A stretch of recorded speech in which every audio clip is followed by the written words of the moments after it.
Finally आज के episode में कमरे में घुसा ओम था गुस्से में और थी ईशा के दरवाजे की कुंडी क्यों लगाई। फिर उसने कुंडी खोल दी, ऊपर की कुंडी भी खोलो, दरवाजा भी थोड़ा खुला रखो, तुम्हारे इरादे मुझे सही नहीं लग रहे। ओम ने बोला रिलैक्स, सब कुछ खोल दिया है। हम हमारे कमरे में भी ऐसे ही आते हैं, कमरे में आने के बाद भी दरवाजा ऐसे ही बंद करते हैं। पर हाँ, अब समझ गया मुझे क्या करना चाहिए, तुम चिंता मत करो, सब खोल दिया है। फिर वही कि तुम ये हो, तुम वो हो, तुम्हारी बहन के जैसे ये झगड़ा करके लाउड में झगड़ा कर रहे हैं।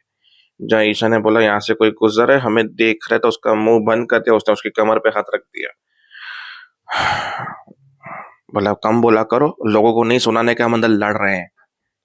बोला रिलैक्स, मुंह बंद करके कौन बोलता है। ठीक है, आज से हम कमरे के अंदर एक दोस्ती को मेंटेन करेंगे, कमरे के बाहर एक हस्बैंड वाइफ की जिंदगी जिएंगे ताकि हमारी वजह से हमारे घर परिवार वालों को तकलीफ ना हो।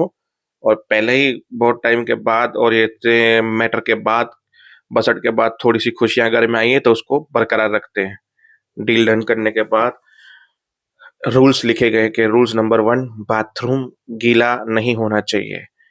ओम ने कहा तुम नहाती हवा से हो या कोई ऐसा कोई पानी तुम्हारे नल में से आता है जो सूखा सूखा आता है तुम्हारे शरीर पे और नीचे गीला नहीं होता, बाथरूम तो गीला ही होता है। ईशा ने बोला वाइपर नाम की चीज होती है, उसे इस्तेमाल करना सीख लो, नहीं आता हो तो।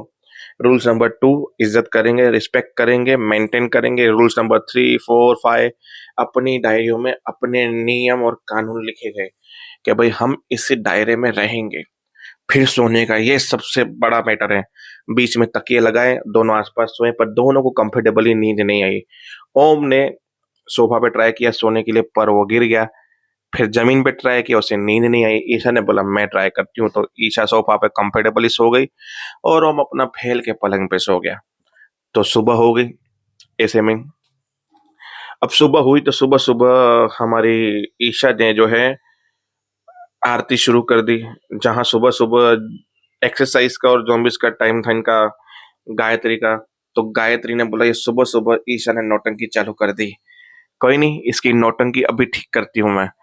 तो उसने चालू किया गाने एक्सरसाइज वाले और फुल वॉल्यूम पे, जहाँ पे ओम ढोल लेके पहुंच गया और सारा परिवार भी पहुंच गया। उसे करने तो वो उसका टाइम है, पर हम करते। बोला पर ये बीच में आरती में बाधा डालना सही नहीं है बा, उसे करने दो, उसका टाइम है, हम हमारा करते हैं। तो मन में आरती गाई गई, ढोल बजाए गए, उसको मात दी गई। तो आरती कंप्लीटली पूरी हो गई और गायत्री का एक्सरसाइज भी पूरा हो गया। सबको आरती देने के बाद गायत्री तैयार होकर नीचे आई तो उसको आरती दी, बोला नहीं चाहिए, साइड पे चली गई। आरती उसने रख दी और भगवान को बोला मेरी हर आने वाली मुसीबत को उपकार कर देना। फिर ईशा की माँ और ओम की माँ दोनों निकल रहे थे। बोला कि अब मुझे इजाजत दीजिए, मैं जाती हूँ। पर ईशा ने बोला इतनी जल्दी क्यों। बोला एक रात पूरी रुक गई और क्या चाहिए। इतने में बोला मेरी ग्रीन टी कहाँ है माँ जी, भूल गई क्या। तो बोला अब भी लाते हो। इतने में ईशा सबकी ग्रीन टी चाय सब कुछ बनाकर लेकर आ गई। फिर एक कांड होते होते रह गया। जहां गायत्री की बेटी स्कूल ड्रॉप करने के लिए जगदीश जा रहा था, जगदीश की जेब से पावती गिर गई। कौन सी, जिसमें वो गारंटेड बनाए ओम के 5 लाख के अंदर। पर वहां पे ओम को पता चल गया कि गायत्री के हाथ में चिट्ठी आ गई, तो उसने बातों को घुमा घुमा के जगदीश को वहां से निकाल दिया और फटाफट गायत्री ने भी वो चिट्ठी वापस दे दी। नहीं देखा उसको, और वो लोग स्कूल के लिए देर हो रही थी। नाइसा को तो निकल गए वो लोग। तो ओम ने बचा दिया, बोला इस चिट्ठी को सेफली जगह पे रखो ताकि किसी के हाथ में ना आए, वरना आपकी बीवी जो है आज पूरा घर सर पे उठा लेती। बोला हाँ ओम ठीक है, ध्यान रहेगा। अब जगदीश निकला, नाइसा निकली स्कूल के लिए। इतने में 2 बैग हवा में उड़ते हुए सीधे कदमों में गिरे ईशा के। फिर हमने बोला तुम ठीक तो। बोला मैं ठीक हूँ। बोला कौन बदतमीज है ये। तो देखा तो वहां सनी की माँ थी। बोला ये काम तो मुझे बहुत पहले ही कर देना चाहिए था, पर मैंने ही देरी की, इसलिए तुम्हारी बदचलन बहन मेरे नसीब में आके गिरी और मुझे मजबूरन मेरे बेटे को घर से निकालना पड़ा।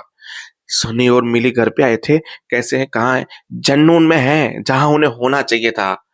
फिर उसकी माँ ने बोला हम आने ही वाले थे घर पे बात करने के लिए इस विषय में। अरे तुम्हारे मनुष्य कदम दोबारा मेरे घर पे मत रखना, तुम्हारा सामान आ गया तुम्हारे घर के ये मनुष्य कदम जिस दिन मेरे घर पे पड़े उस दिन तुमने मेरा बेटा पूरा का पूरा चबा दिया। आज तुम लोगों के चक्कर में मैंने मेरे बेटे को घर से निकाल दिया। तो बस वहीं पे एपिसोड खत्म होता है। अब देखते हैं ये तमाशा ड्रामा आगे कितना कंटिन्यू होने वाला है। मिलते हैं कल, तब तक के लिए